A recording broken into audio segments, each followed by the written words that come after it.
Hi, folks.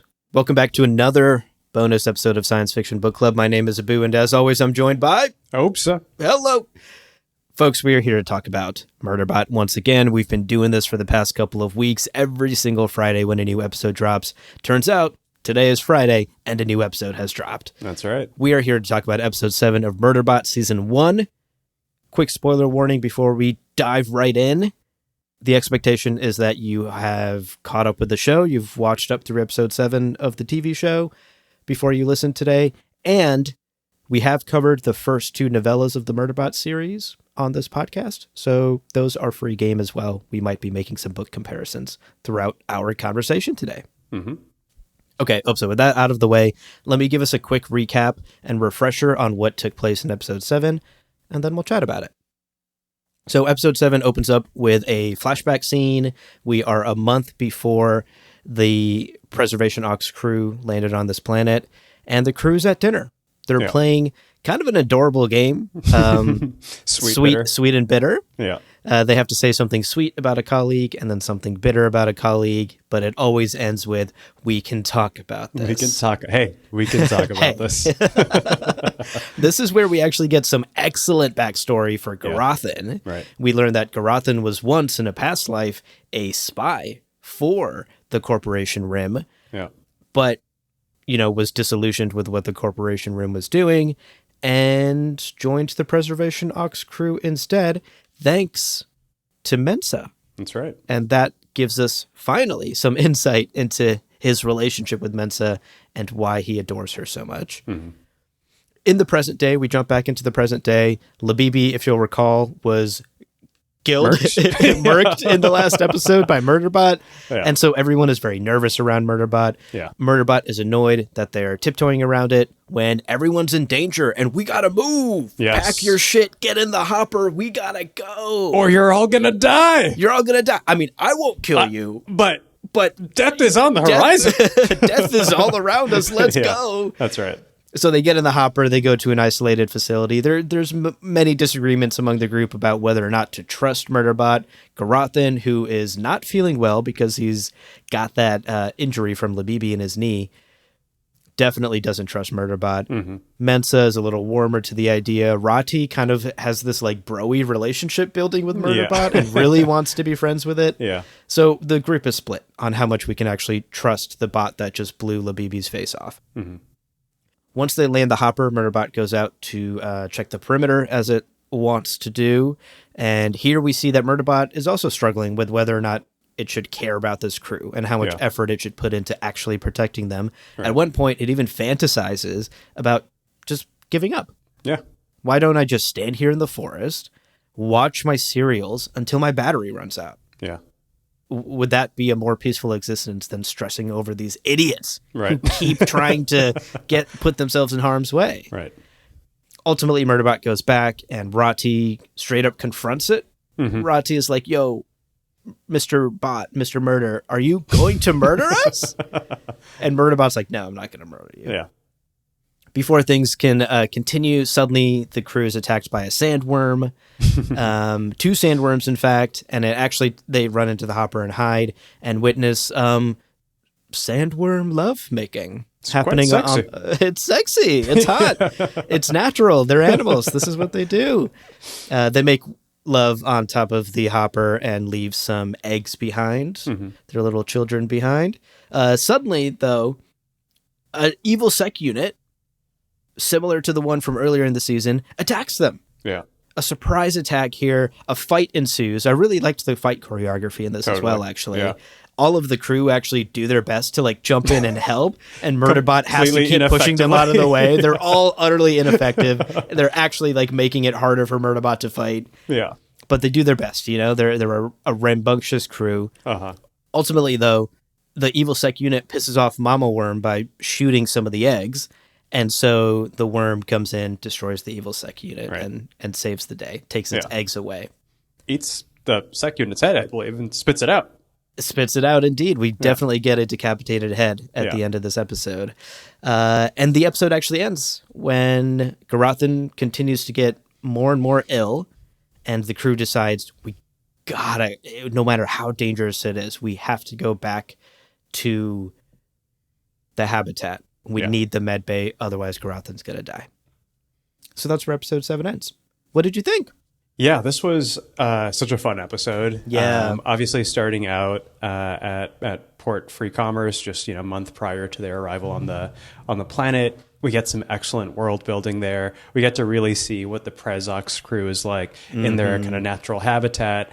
And they're as kind of idyllic and utopian as we kind of have been gleaning, Yeah. And I liked that sweet bitter ceremony. And as you noted, we got some really good backstory on Garothan, who tries his best to participate in the sweet bitter, and his sweet revelation about Mensa also reveals that he was a spy and a junkie, and it doesn't sound very sweet at all. No. But it does tell us why he is so affectionate towards her, and then he kind of can't even get into the bitter, which makes sense because he started out pretty bitter. I mean, to be fair. Yeah. No, I thought it was great. We got honestly some of what we were hoping for in our last episode, just some flashbacks and some moments kind of outside the planet and the drama of what's happening there. So yeah, I loved it. I don't know. How did you feel about it? I also loved it. And I couldn't agree more. We talked in our previous couple episodes about how we would love to fill out more of this world, to fill out more of the novella, which on its own is a fairly straightforward and very short story. Totally. And to turn it into a 10-episode season, you got to add some meat onto those bones. Yes. And here we do. We give Garothan a backstory that doesn't exist in the books. Right. And I think a very compelling backstory, actually, that makes me reconsider. I already liked Garothan leading up to this episode. Yeah. Now I'm deeply invested in Garothan. Totally. I also, honestly, this whole episode doesn't take place in the book. There is no worm sex, worm attack. No. Second attack by the sec unit. Another attack from the evil sec unit. Yeah. This sequence of events is entirely made for the television show. Yes. It's not adapted from the book. Right. And I was quite vocal in our previous episodes about wanting this show to expand beyond the confines of the story. Yeah. Here we see exactly that. So I got exactly what I wanted out of this episode. I got some wonderful character backstory and depth. I also got the interpersonal, a deeper understanding of the interpersonal relationship between Garothan and Mensa. Something that had, frankly, sort of befuddled me up to this point. Absolutely. And what I found distracting and kind of annoying. But now that we have a reason for it, I'm all in. Yes. And it reshapes my perspective on it. So yes. I had a blast. And honestly, the show continues to get funnier and the crew continues to become more and more endearing. I just can't help but want to cheer for them more and more every episode. Yeah. I mean, the comedy, I think, is starting to land. I mean, it's working. I honestly really enjoyed Rothy trying to calm the rest of the group and having to kind of translate for Murderbot, who is just as dry and matter of fact and direct as kind of ever. And I don't know. I found his happy what did he say? He was like, guilty isn't exactly the word he used about killing Leebeebee. Or remorseful, I think, maybe. Yeah, exactly. But his kind of happy-go-lucky shtick is, it's more endearing than it was kind of silly in the first couple episodes when Agreed. He's confused about which way to point a gun, and he's kind of tripping over his own feet, and it's like this man is a scientist? I'm finding, the comedy is honestly, it's working well. And I also really enjoyed the scene with Murderbot in the forest when you get to kind of see it imagining its own kind of path, its own kind of, and we also had just the most perfect rendition of the line verbatim from the book about Murderbot's kind of internal wrestling and the reality that it's not either just half bot or half organic, and those parts wanting to do their independent things in the way that you might kind of intuitively feel like the bot should just want to obey orders and do its job, and the organic part should just want to protect itself, when the reality is that it's a whole confused entity, as it put it. Right. Well, one of the best quotes in the original novella, and I was glad to hear it spoken basically verbatim here. Yeah. Which, I I liked it a lot too, but I think it's one of the best quotes in the novella because it is compelling. It explains Absolutely. to you that you cannot look at Murderbot and treat it like a computer or like a human. Right. It is both and neither. It is an amalgamation and something entirely different. It is a construct. Right. And thus its worldview is different than even the way these woke leftist hippie preservation ox people look at the world, you know? Right. And they continue to struggle with that. I mean, they really want to imbue it with the same kind of qualities and attitudes and perspectives that they have, which is why they're so shocked by its defense of them, you know, frankly, but also the murder of a human. Yes. Yes, they expect it to feel things like remorse, Right. but it is a construct that is built entirely to protect its clients, and protecting its clients can sometimes mean murdering. Right. And so why would it feel remorse? That's its job. That's its programming. Totally. It's not built to feel remorse about doing its job. Yeah.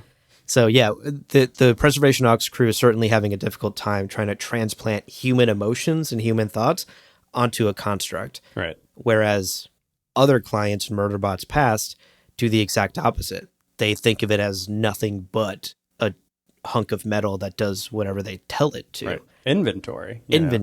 Yeah. And I love that we're getting all the layers of that and exploring it in this show. Totally. And you know, I think like as much as Leebeebee as a character frustrated me, I think Leebeebee as a plot device is excellent because Leebeebee also didn't exist in the book, and Leebeebee's introduction in the show allows us to have this episode where we have this tension and split and disagreement within the group about how much to trust Murderbot. In the book, the crew just kind of implicitly just is like, yeah, we trust Murderbot. Right. We do what Murderbot says. Right. And there's no questioning of, will it murder us? Right. There's a little bit from Garathan, but it's like quickly brushed aside. Right. So I like that it's a core tension of this show. And I think Leebeebee and the killing of Leebeebee allowed us to have an episode 7 here today where we explore this more fully. Agreed. All right, folks, those are our brief thoughts about episode 7 of Murderbot. Of course, we will be back next Friday to talk about the next episode. We are very quickly nearing the end of this first season of the show, and I'm having a blast. I can't wait to talk about it. Hopefully we get a few more alien romances. So you can find those online if you look deeply enough, you know? Yeah, Murderbot XXX, I guess. All right, folks, thanks for tuning in. Thanks for hanging out with us. We'll see you next Friday for the next episode.